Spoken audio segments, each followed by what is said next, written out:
Berikan tepuk tangan bagi Tuhan Yesus. Silakan duduk Bapak Ibu Saudara yang dikasihi Tuhan. Shalom. Senang bisa berada bersama-sama kembali dengan Ibu Bapak Saudara sekalian pada sore hari ini di tempat ini. Tidak terasa kita sudah memasuki bulan Agustus tahun 2015. Ya, artinya ini bulan yang ke-8. Kalau kita hitung-hitung dari hari ini mungkin 5 bulan lagi kita akan mengakhiri tahun 2015 ini. Ya. Begitu cepat waktu berjalan, bahkan seakan-akan berlari. Ya, kita rasanya berpacu dengan waktu, nggak terasa sudah hari Minggu lagi hari ini. Ya, jadi kalau kita tidak sungguh-sungguh dan tidak menghitung hari-hari yang kita jalanin ini, bisa jadi kita terlibas dengan waktu dan kita bisa kaget. Wah, tahu-tahu Tuhan Yesus sudah datang, kita belum ada persiapan. Nah, Bapak Ibu Saudara yang dikasihi Tuhan, dengan adanya bulan yang baru juga, kita di GBI Icon ini ada spiritual journey. Jadi bulan yang baru kita akan masuk dalam tema Be a Good Witness of God. Jadi kita menjadi saksi Tuhan yang baik. Ya, kalau kita boleh lihat sedikit bagaimana perjalanan atau spiritual journey daripada GBI Icon, kita melihat bahwa dari sejak awal tahun di dalam bulan Januari, ya Tuhan menuntun memimpin kita. Jadi setiap bulan ada tema-tema bisa ditayangkan. Yang pertama Tuhan tuntun kita untuk bicara mengenai God's given grace, di mana kita diingatkan mengenai anugerah Tuhan yang begitu besar, dan Tuhan terus tuntun dan pimpin kita dalam prayer. Ya. Mungkin bisa diberitahu.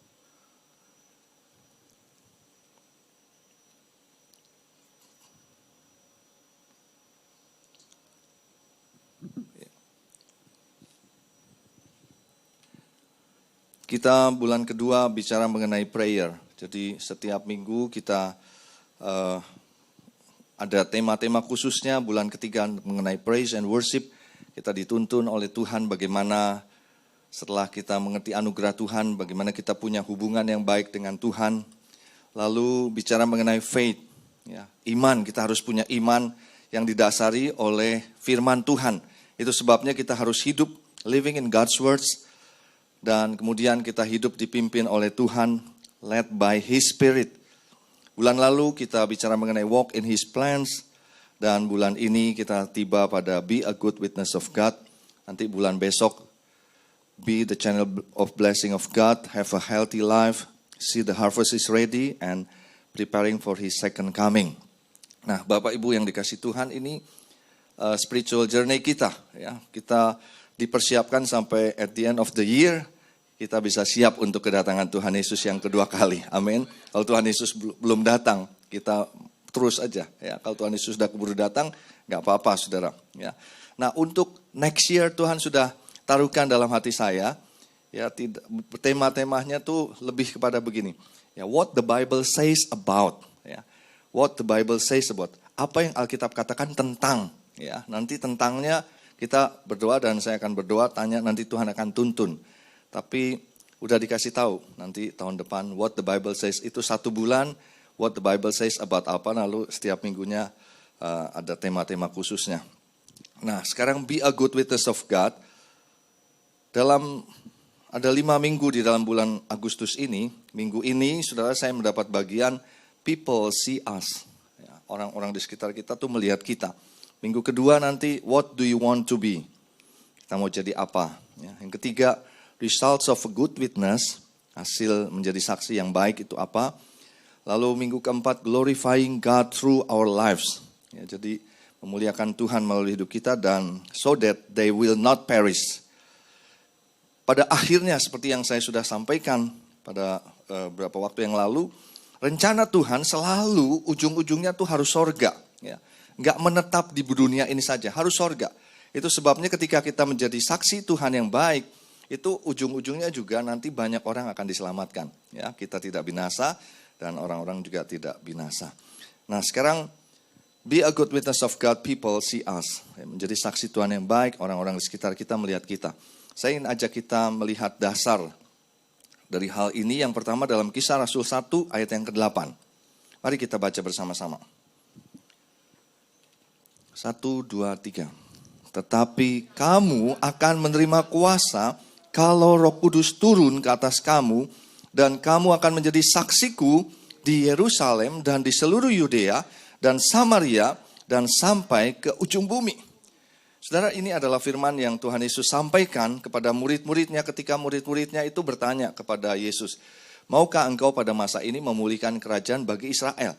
Pada waktu itu kita tahu bahwa Israel ada dalam penjajahan Roma dan mereka berharap ada satu pemulihan dan mereka melihat figur Yesus ini cocok sekali untuk bisa memulihkan kerajaan bagi Israel pada waktu itu. Jadi mereka minta Yesus, tapi apa jawab Yesus? Di dalam ayat yang ke-7 Kisah Rasul 1, Yesus tidak menjawab yes or no, tapi Yesus berkata begini, engkau tidak perlu mengetahui mengenai masa dan waktu yang ditetapkan oleh Bapa sendiri. Artinya soal pemulihan itu udah kita nggak usah urusin. Ya, itu urusannya Bapa. Mau kapan, mau di mana, mau bagaimana caranya, kita nggak usah urusin. Tapi dikatakan, kamu akan terima kuasa kalau Roh Kudus turun ke atas kamu dan kamu akan jadi saksiku di Yerusalem dan di seluruh Yudea dan Samaria sampai ke ujung bumi. Jadi buat Yesus itu menjadi saksi dia, itu lebih penting, saudara.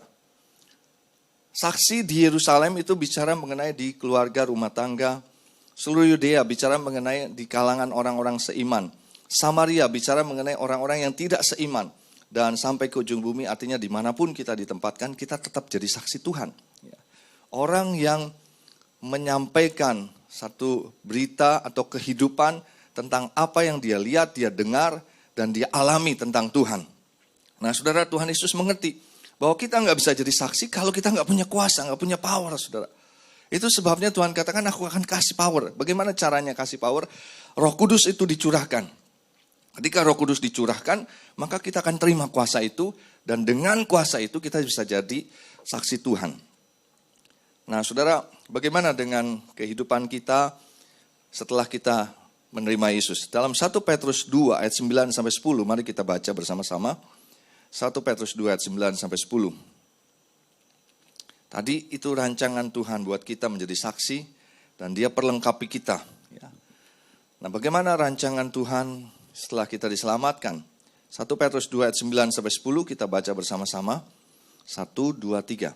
Tetapi kamulah bangsa yang terpilih, imamat yang rajani, bangsa yang kudus, umat kepunyaan Allah sendiri, supaya kamu memberitakan perbuatan-perbuatan yang besar dari Dia, yang telah memanggil kamu keluar dari kegelapan kepada terangnya yang ajaib. Kamu yang dahulu bukan umat Allah, tetapi yang sekarang telah menjadi umatnya, yang dahulu tidak dikasihani, tetapi yang sekarang telah beroleh belas kasihan. Saudara, kita melihat di sini bahwa bagaimana ketika kita menerima Yesus sebagai Tuhan dan Juru Selamat pribadi kita, ternyata itu bukan sekedar perpindahan dari tidak menerima Yesus jadi terima Yesus. Bukan sekedar perubahan seperti itu, tetapi dalam alam roh itu terjadi ketika kita ada kegelapan dipindahkan ke dalam terang Tuhan. Ada satu kondisi, satu peristiwa yang luar biasa di mana dikatakan untuk itu dikatakan Tuhan pilih kita, Tuhan panggil kita supaya kita bisa memberitakan perbuatan-perbuatan yang besar dari Dia itu. Ya, perpindahan dari gelap kepada terang. Saya membayangkan saudara bagaimana kalau misalnya kita ada dalam satu ruangan yang gelap, ya, ketika tiba-tiba dinyalakan, wah langsung. Ya, saya ingat minggu lalu tuh begitu, ruangan gelap, ya. Saya sama Pak Hari kita bilang, ini kok kenapa nggak dinyalain lampunya, nyalain lampunya. Pas dinyalain, wah gitu. Nah kita juga dalam keadaan gelap. Saudara, kalau kita mengerti dalam hal spiritual, saudara. Ketika kita ada dalam kegelapan, tiba-tiba kita ada dalam kerajaan terang. Kita tahu ada sesuatu yang luar biasa. Dan Tuhan katakan, beritakan itu. Kata memberitakan perbuatan yang besar itu adalah gambaran menjadi saksi. Ya. Kita lihat lagi yang lain, Efesus 2 ayat 10. Mari kita baca bersama-sama Efesus 2 ayat 10. Kita baca 1, 2, 3. Karena kita ini buatan Allah, diciptakan dalam Kristus Yesus untuk melakukan pekerjaan baik yang dipersiapkan Allah sebelumnya. Ia mau supaya kita hidup di dalamnya. Saudara, wah, saya kalau baca ini, we are made in God. Ya. Made in God. Ya. Kita ini buatan Allah loh saudara. Wah, diciptakan dalam Kristus Yesus.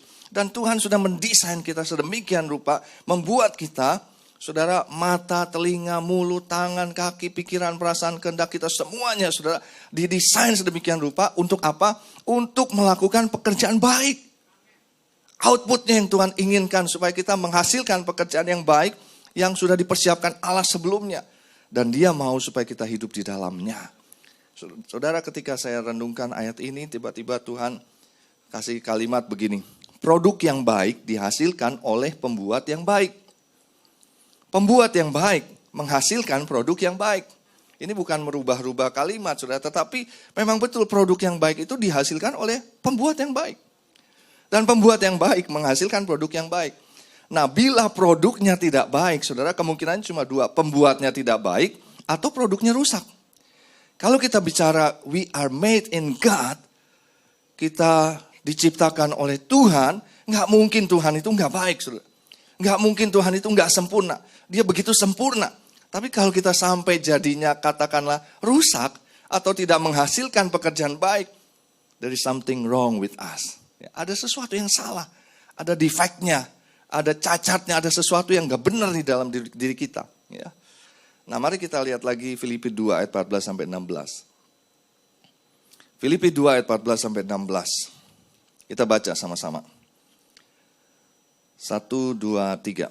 Lakukanlah segala sesuatu dengan tidak bersungut-sungut dan berbantah-bantahan, supaya kamu tidak beraib dan tiada bernoda sebagai anak Allah yang tidak bercela di tengah-tengah angkatan yang bengkok hatinya dan yang sesat ini.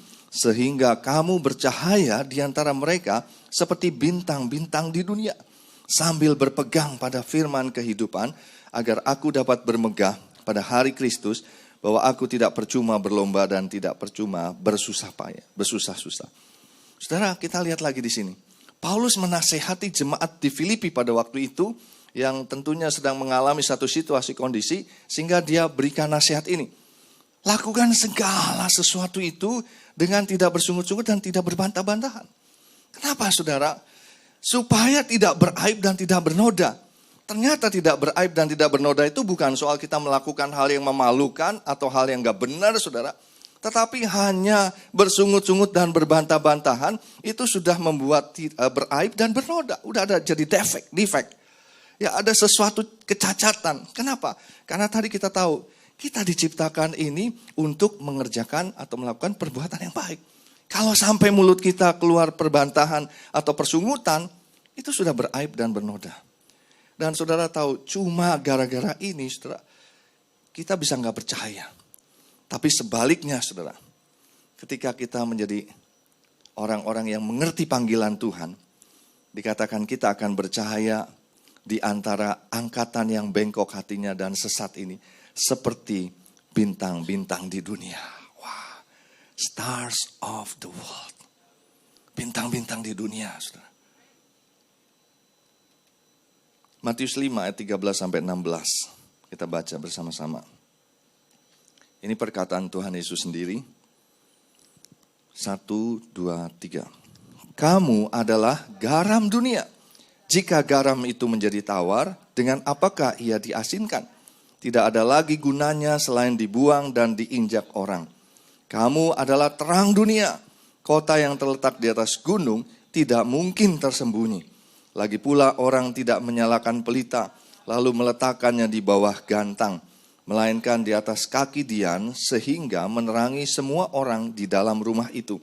Demikianlah hendaknya terangmu bercahaya di depan orang, supaya mereka melihat perbuatanmu yang baik dan memuliakan Bapamu yang di sorga. Luar biasa, saudara. Yesus katakan bukan jadilah terang, tapi you are the light of the world. Kita sudah jadi terang nih. Jangan ditutup. Jangan tersembunyi dikatakan. Jangan. Let your light be shine. Ya. Biarlah terangmu itu bercahaya dikatakan di depan orang. Supaya dengan demikian mereka melihat perbuatanmu yang baik dan memuliakan Bapamu di surga. Dari ayat-ayat yang tadi saya sampaikan, saudara bisa melihat. Ya. Bukan kronologis tapi satu gambaran. Ya. Bagaimana Tuhan menghendaki dan Tuhan sudah siapkan Dan apa yang Tuhan inginkan pada akhirnya ketika orang-orang melihat perbuatan kita yang baik, dia memuliakan Bapa di surga, dia mengenal Tuhan dan akhirnya diselamatkan. Nah sekarang bagaimana kita menjadi good witness of God, di mana people see us, orang-orang melihat kita. Ya. Ketika saya berdoa, saudara, Tuhan kasih 3 hal. Yang pertama, kita harus menjadi saksi iman. Ya. Boleh ucapkan sama-sama menjadi saksi iman. Apa yang dimaksud dengan menjadi saksi iman? Saudara nanti baca di dalam Ibrani pasal 11 ayat 1 sampai 40.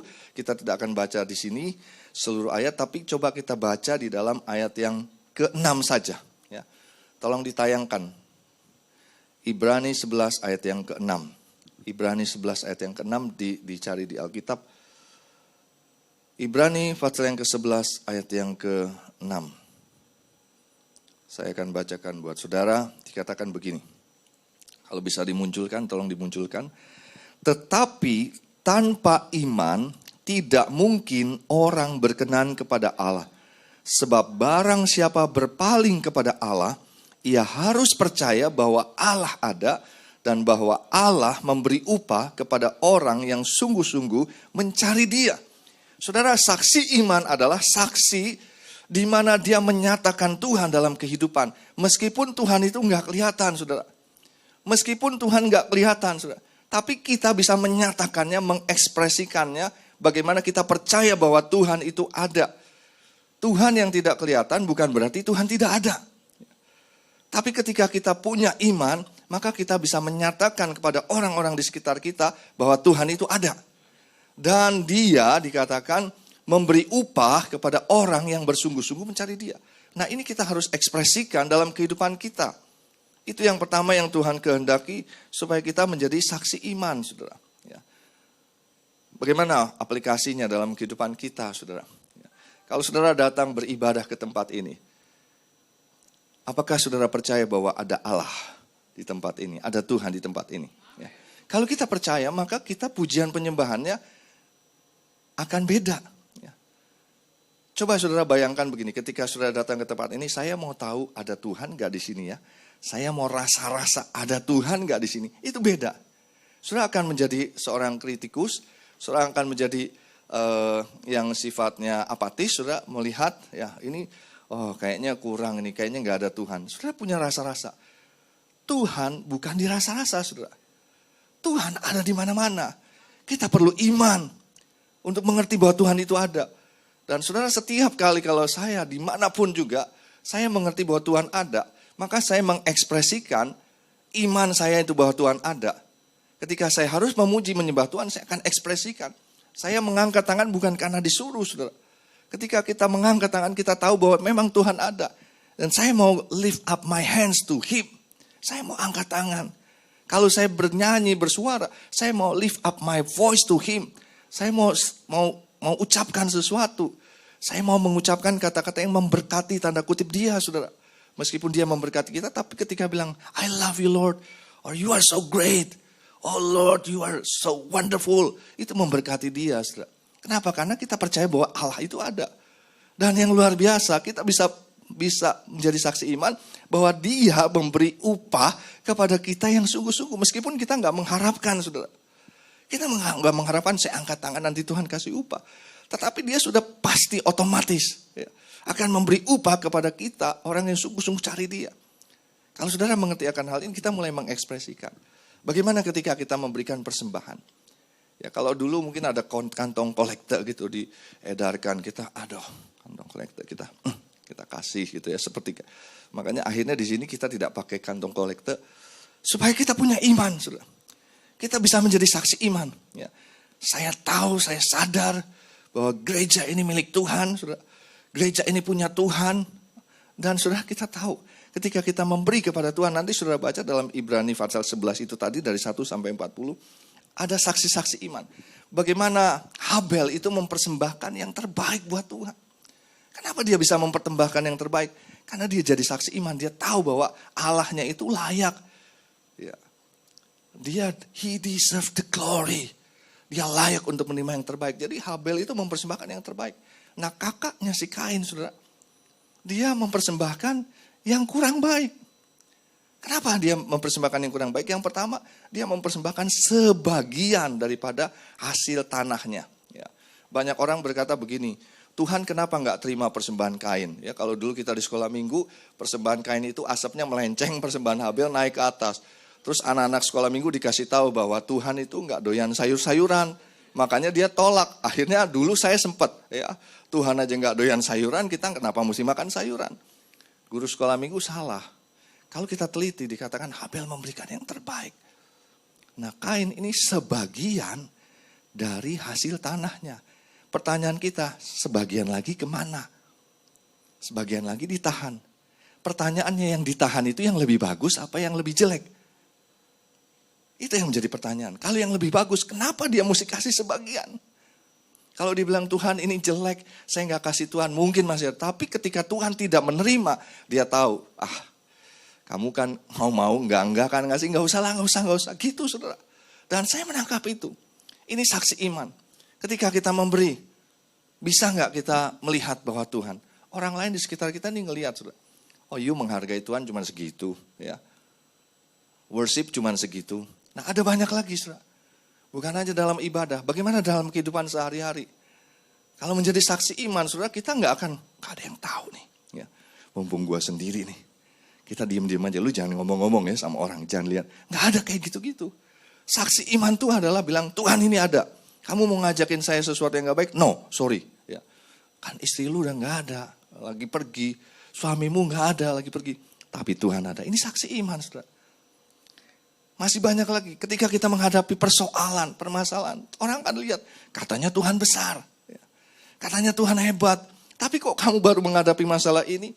Banyak anak-anak muda yang gara-gara pacaran putus, udah gak mau ke gereja lagi, udah seperti kayak layangan, udah ditanya kenapa seperti itu. Udahlah, jangan ngomong lah. Kenapa? Kok Tuhan begitu? Saudara, Tuhan yang disalahin lagi. Padahal saudara, kalau kita punya pengertian bahwa Tuhan itu ada, Tuhan memberi upah kepada yang sungguh-sungguh cari Dia. Upah itu jangan dibayangkan hanya uang saja saudara, tapi bisa jadi jawaban, ya. Bisa jadi jalan keluar, bisa jadi damai sejahtera, bisa jadi sukacita, banyak sekali. Dan ketika kita jadi saksi iman dalam kehidupan kita, saudara, wah, ya, orang kan lihat, wih, benar nih. Ya. Waktu saya mau full time, saudara, saya kerjakan tadinya. Ya, saya ambil langkah, Tuhan panggil saya, itu sama seperti Abraham, nanti saudara lihat di dalam Ibrani 11. Itu Abraham dipanggil, Abraham kamu keluar dari negerimu. Kemana Tuhan? Ke tempat yang nanti aku tunjukin. Iya kemana Tuhan? Ya nanti gitu saudara. Ya. Ini juga gitu, ketika saya lagi kerja, dalam posisi yang boleh dikatakan ya baiklah seperti itu, Tuhan panggil untuk saya lepaskan pekerjaan. Ya. Saudara, orang bilang begini, kamu lepasin kerjaan? Kenapa? Dipanggil Tuhan. Dipanggil Tuhan doesn't make sense. Gak masuk akal saudara. Kamu udah punya pekerjaan seperti itu, kamu tinggalin. Sampai bos saya pada waktu dibilang, kamu mau tinggalin pekerjaan? Cuman mau jadi hamba Tuhan, malah sebaliknya saudara. Ya. Billy Graham pada waktu usia masih 50-an, waktu dia mau ditawarkan kandidat sebagai presiden Amerika, dia berkata begini, akankah aku melepaskan statusku sebagai hamba Tuhan hanya untuk menjadi seorang presiden Amerika? Wah, waktu saya melihat seperti itu, saya bilang dia mengerti saudara siapa Allahnya ini. Itu kesaksian iman saudara. Dan pada waktu mau dipanggil orang banyak bilang, wah seperti apa ini kok kamu. Wah. Ketika kita menghadapi masalah, ketika kita dipanggil seperti itu, kita melakukan banyak hal saudara. Orang-orang di sekitar kita mulai lihat nih. Ya. Katanya Allahnya besar, ternyata benar besar. Ya. Dipelihara. Mama saya pada waktu saya mau full time itu, ya sempat bilang begini, ya sudah. Nanti uang bulanan gak usah lagi dikasih. Saya kaget saudara, maksudnya apa? Ya kan seolah-olah kalau jadi pendeta kan jadi penghasilan kurang katanya begitu. Ya. Saya bilang begini, mama gak boleh ngomong begitu. Kalau mama ngomong begitu berarti jadi pendeta itu miskin. Nanti bisa jadi kenyataan seperti itu. Saya bilang saya bukannya mau ngomong tapi saya bilang saya percaya ma. Setiap bulan masih bisa ngasih mama. Ya sudah amin katanya amin saudara. Sampai mama saya dipanggil Tuhan kita masih tetap terus masih bisa ngasih. Mama saya itu uang bulanan malah meningkat, puji Tuhan. Ya. Ini kesaksian iman, jadi saksi iman. Saudara ketika kita memberi, ya, kita tahu bahwa Tuhan ada dan kita nggak memberi. Saudara ada banyak hal yang kita bisa bisa membuat orang lain melihat ya bahwa memang betul ini orang ini punya iman kepada Tuhan. Enggak iman-imanan saudara. Ya. Dari iman-imanan jadi eman-emanan saudara. Benar saudara. Ketika kita jadi saksi iman. Nah, apa yang menghalangi kita menjadi saksi iman saudara? Dosa. Ya. Beban dan dosa. Makanya dalam Ibrani 12 ayat 1 katakan begini. Ibrani 12 ayat 1 boleh tayangkan lagi. Karena kita mempunyai banyak saksi.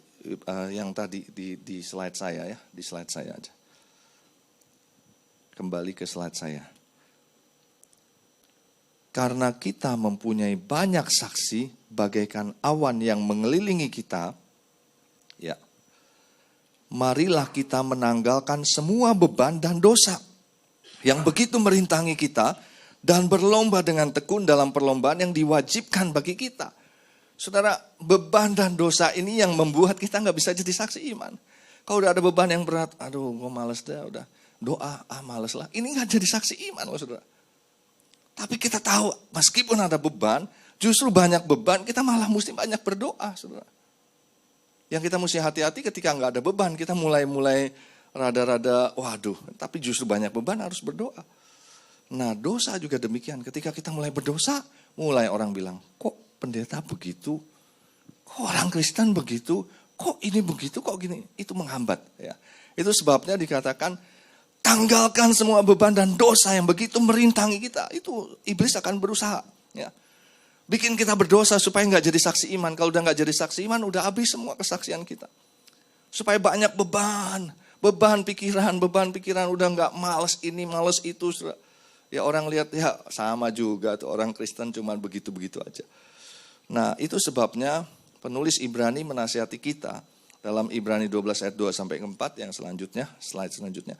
Marilah kita melakukannya dengan mata yang tertuju kepada Yesus, yang memimpin kita dalam iman dan yang membawa iman kita itu kepada kesempurnaan, yang dengan mengabaikan kehinaan tekun memikul salib ganti sukacita yang disediakan bagi Dia yang sekarang duduk di sebelah kanan takhta Allah.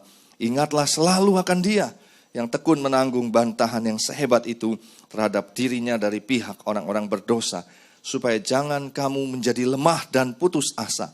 Dalam pergumulan kamu melawan dosa, kamu belum sampai mencucurkan darah. Ya. Waduh saudara, kalau saya baca ini, ya kita harus maju terus. Ya. Apapun yang coba merintang kita jadi saksi iman, ayo maju. Ada dosa yang kita singkirkan. Di firman Tuhan katakan, kamu melawan dosa belum sampai cucurin darah, lawan makanya saudara. Ya. Jangan sampai kita akhirnya jatuh dalam perbuatan dosa dan gak jadi saksi iman. Beban, singkirkan itu. Artinya bukan gak mau tahu, tetapi jangan sampai membebani kita dan kita gak menjadi saksi iman. Itu yang pertama saudara, bagaimana menjadi saksi Tuhan yang baik di mana orang-orang melihat kita. Yang kedua adalah hidup bersama orang lain. Ya. Bagaimana cara hidup kita bersama orang lain ini penting ya, untuk menjadi good witness of God. Di mana orang-orang melihat kita. Mari kita baca Filipi 2 ayat 1-11 ini. 1, 2, 3. Jadi karena dalam Kristus ada nasihat, ada penghiburan kasih, ada persekutuan roh, ada kasih mesra dan belas kasihan. Karena itu sempurnakanlah sukacitaku dengan ini. Hendaklah kamu sehati sepikir dalam satu kasih, satu jiwa, satu tujuan, dengan tidak mencari kepentingan sendiri atau puji-pujian yang sia-sia. Sebaliknya, hendaklah dengan rendah hati yang seorang menganggap yang lain lebih utama daripada dirinya sendiri. Dan janganlah tiap-tiap orang hanya memperhatikan kepentingannya sendiri, tetapi kepentingan orang lain juga. Hendaklah kamu, berikutnya, hendaklah kamu dalam hidupmu bersama menaruh pikiran dan perasaan yang terdapat juga dalam Kristus Yesus, yang walaupun dalam rupa Allah, tidak menganggap kesetaraan dengan Allah itu sebagai milik yang harus dipertahankan, melainkan telah mengosongkan dirinya sendiri dan mengambil rupa seorang hamba dan menjadi sama dengan manusia. Dan dalam keadaan sebagai manusia, Ia telah merendahkan dirinya dan taat sampai mati, bahkan sampai mati di kayu salib. Berikutnya, itulah sebabnya Allah sangat meninggikan Dia dan mengaruniakan kepadanya nama di atas segala nama, supaya dalam nama Yesus bertekuk lutut segala yang ada di langit dan yang ada di bumi dan yang ada di bawah bumi, dan segala lidah mengaku Yesus Kristus adalah Tuhan bagi kemuliaan Allah Bapa. Bagaimana kita hidup bersama orang lain ini penting, to be a good witness of God. Ya. Kita diminta untuk bisa sehati, sepikir dalam satu kasih, satu jiwa, satu tujuan, dan tidak mencari kepentingan diri sendiri, saudara, atau pujian yang sia-sia. Orang akan melihat akan hal ini, saudara. Meskipun kita punya kedudukan yang tinggi, kita nggak menganggap orang lain itu lebih rendah dari kita. Ya. Tapi justru dianggap orang lain lebih utama daripada diri kita. Ini jadi good witness of God, saudara. Kita tidak memperhatikan kepentingan diri sendiri. Bahkan dikatakan kita harus taruh pikiran dan perasaan Kristus itu. Ya saudara, ketika kita menghadapi situasi kondisi bersama-sama dengan orang lain, coba tanya begini. What would Jesus do? Ya. Apa yang Yesus akan lakukan? Ketika saudara difitnah, kira-kira responsnya Yesus ini kalau difitnah gimana? Apa dia fitnah balik? Ketika dia dirugikan, ketika dia dipukul, ketika dia dianiaya, mungkin seperti itu. Coba gunakan pikiran dan perasaan Kristus tuh maksudnya seperti itu, saudara. Nah, dituliskan di sini, dia tidak menganggap kesetaraannya dengan Allah. Siapa dia, saudara? Dia Allah. Tapi dia enggak menganggap itu harus sebagai milik yang harus dipertahankan, tapi dia rendahkan diri. Ya. Nah, kita diajar dalam hidup bersama dengan orang-orang di sekitar kita, saudara. Ada orang bersalah pada kita. Kalau yang namanya merendahkan diri, sorry. Ya. Loh, orang lain yang bersalah kok kita yang sorry, gimana sih? Sorry membuat kamu sampai nggak enakan sama kita. Ya. Sorry, saudara. Ketika kita bisa memaafkan satu sama lain, kita bisa saling memperhatikan satu sama lain, saudara, kita jadi good witness of God. Orang lain sekitar kita melihat kita.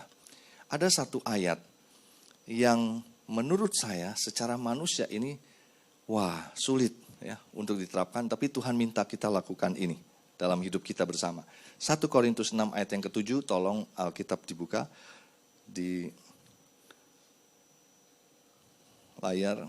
1 Korintus 6 ayat yang ke-7, kita baca bersama-sama ya.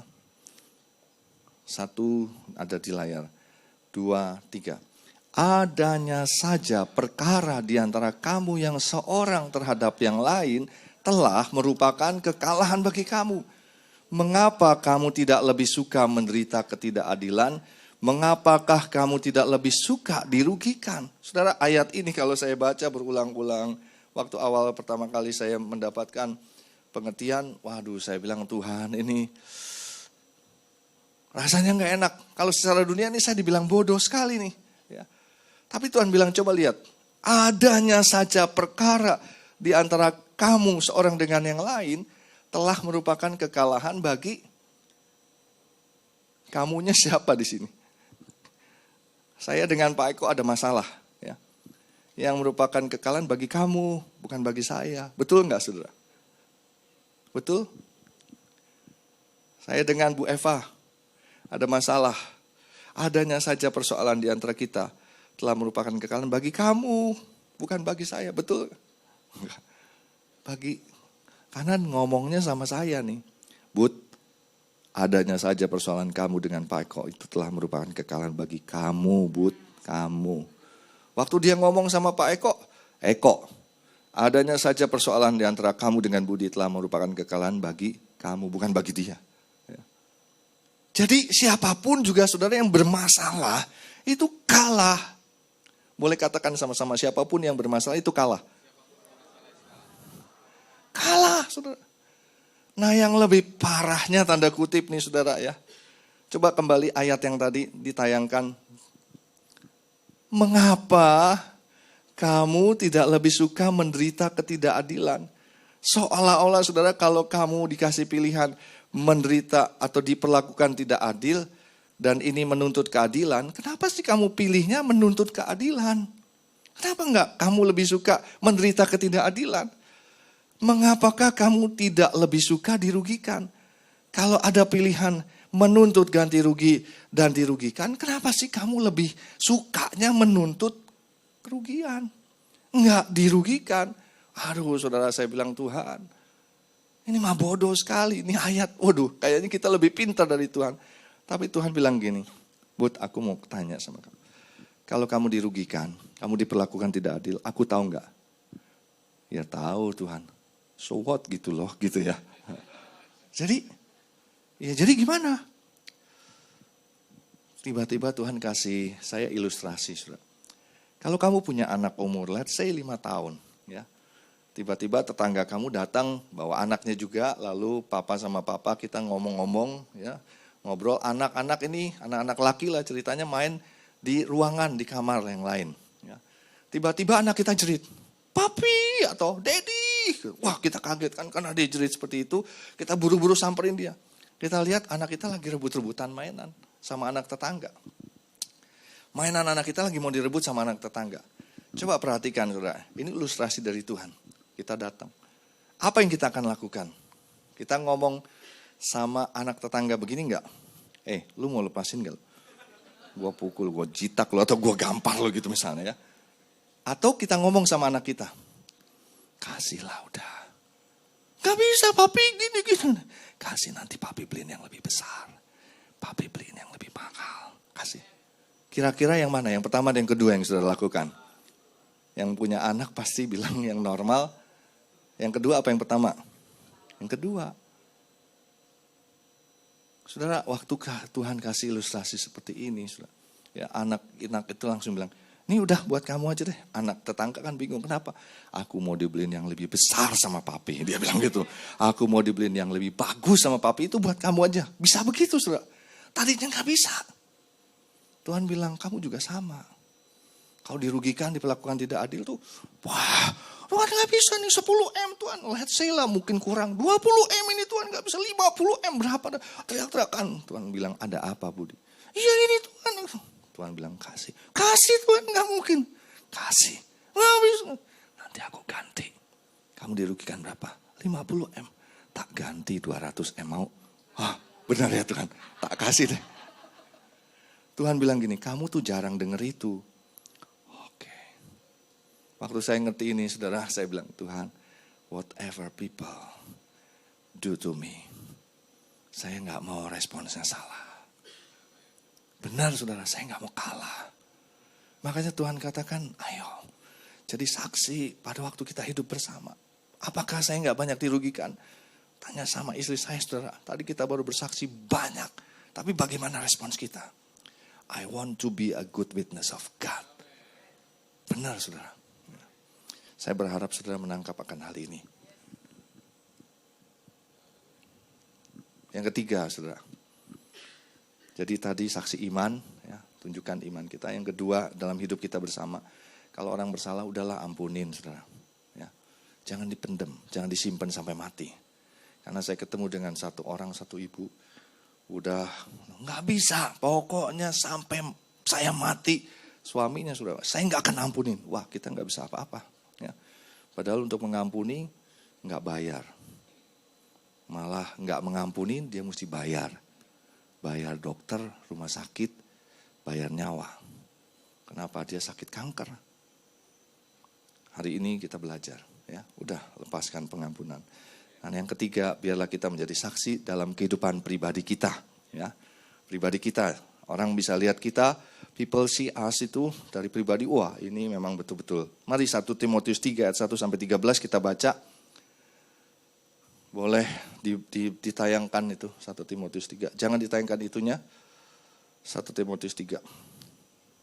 Ya, 1 Timotius 3 ayat 1-13. Ya, kita baca ya, nanti diklik 1, 2, 3. Benarlah perkataan ini, orang yang menghendaki jabatan pemilik jemaat menginginkan pekerjaan yang indah. Karena itu penilik jemaat haruslah seorang yang tak bercacat, suami dari satu istri, dapat menahan diri, bijaksana, sopan, suka memberi tumpangan, cakap mengajar orang, bukan peminum, bukan pemarah, melainkan peramah, pendamai, bukan hamba uang, seorang kepala keluarga yang baik, disegani dan dihormati oleh anak-anaknya. Jikalau seorang tidak tahu mengepalai keluarganya sendiri, bagaimanakah ia dapat mengurus jemaat Allah? Janganlah ia seorang yang baru bertobat, agar jangan ia menjadi sombong dan kena hukuman iblis.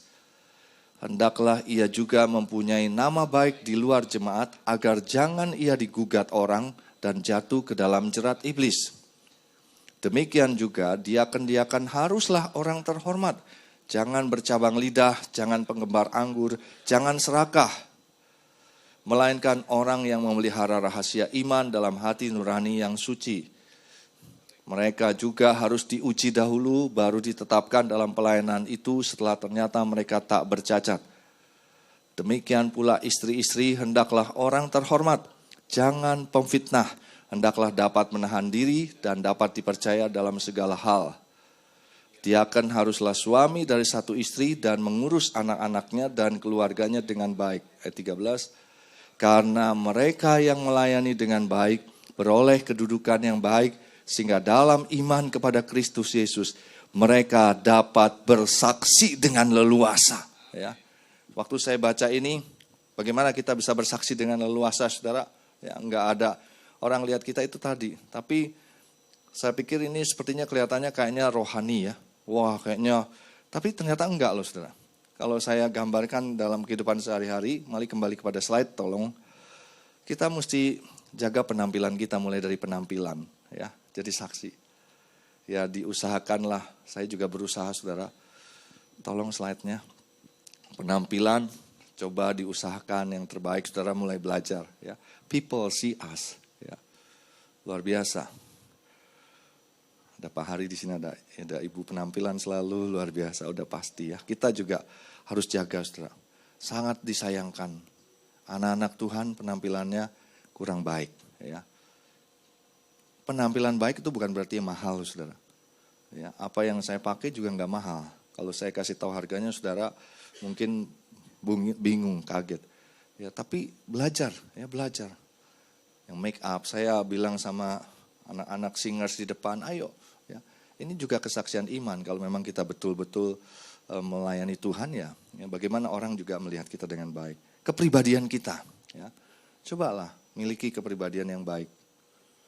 Ya, jangan sampai orang Kristen, aduh, cuman gara-gara masalah dikit marahnya tuh udah bukan main. Saya ketemu dengan orang-orang yang mereka selalu bilang, Pak, lain di gereja, lain di tempat pekerjaan, lain di gereja, lain di gitu. Nah, kita coba belajar. Ya, kadang-kadang saya ketemu dengan orang-orang, kita belajar menguasai ya kepribadian kita. Kesehatan juga demikian, saudara.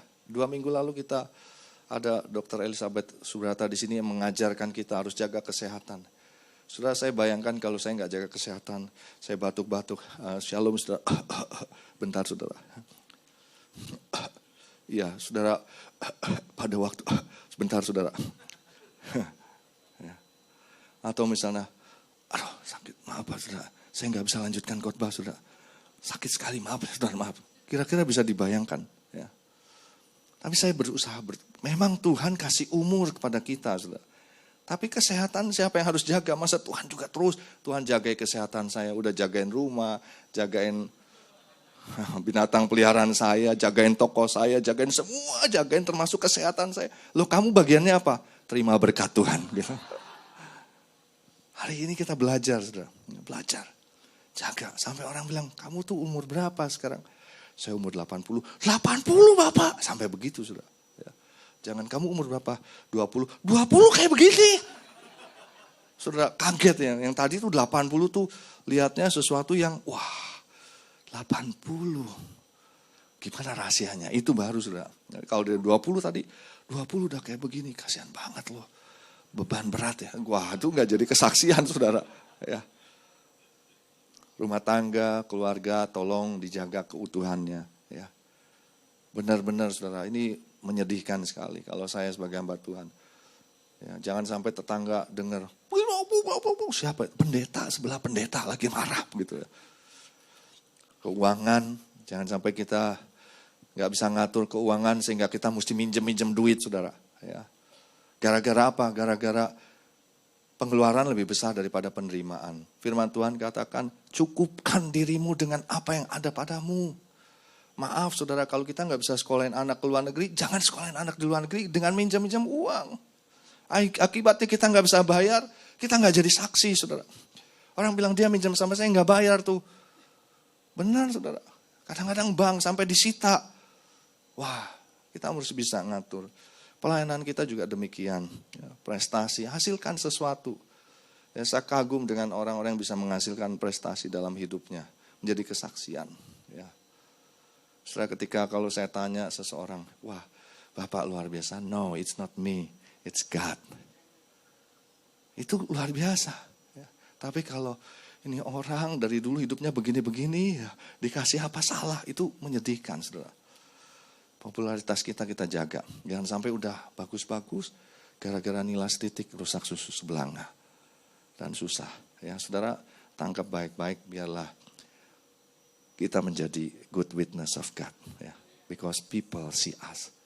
Nah, waktu saya bikin tema ini, saya bilang, Tuhan, Kau tunjukkan be a good witness of God. Kenapa enggak God see us? Ya, God sees us.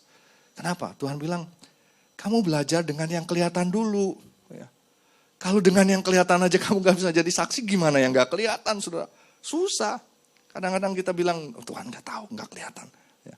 Tapi kita belajar dengan yang kelihatan. People see us. Nah, kita ada koridor-koridornya. Kita akan jadi saksi Tuhan yang baik. Akhirnya kemuliaan Tuhan dinyatakan dalam hidup kita. Amin. Kita akan masuk dalam perjamuan kudus. Saya mengundang Pak Eko dan tim untuk masuk dalam perjamuan kudus. Terima kasih Tuhan, Engkau mengajar kami pada hari ini untuk menjadi good witness of you, Lord. Ampuni kami kalau pada waktu-waktu yang lalu kami belum menjadi good witness. Bahkan kami mungkin menjadi batu sandungan bagi orang lain, di mana kami tidak bisa menjadi saksi iman-Mu, Tuhan. Kami tidak bisa hidup menjadi saksi bersama-sama dengan orang lain. Dan untuk pribadi, kehidupan pribadi kami juga demikian. Tapi hari ini, kami tahu Engkau mengajar kami dan Engkau akan memampukan kami. Kami bersyukur Engkau memberikan kuasa kepada kami lewat Roh Kudus yang akan dicurahkan untuk kami. Sehingga kami dimampukan untuk menjadi saksi-Mu di Yerusalem, di lingkungan rumah tangga keluarga kami. Di Yudea, lingkungan orang-orang yang seiman dengan kami. Di Samaria, di lingkungan orang-orang yang tidak seiman dengan kami. Bahkan sampai ke ujung bumi, dimanapun Engkau tempatkan kami. Bapa, saat ini curahkan Roh-Mu dan memampukan kami untuk menjadi saksi-Mu, Tuhan. Mari kita berdoa dan minta biar Tuhan mencurahkan Roh-Nya untuk setiap kita. Curahkan Roh-Mu, Tuhan. Oh Rabba Syandara Laba, penuhi setiap kami dengan Roh-Mu, Tuhan. Oh Rabba Syandara, supaya kami jadi saksi-saksi-Mu, Tuhan. Be a good witness of you, Lord. Sebab orang-orang di sekitar kita melihat kita. Oh Rabba Syandara Laba, Siralaba Syandara Laba, penuhi kami, Tuhan. Syaralaba Laba Laba, penuhi.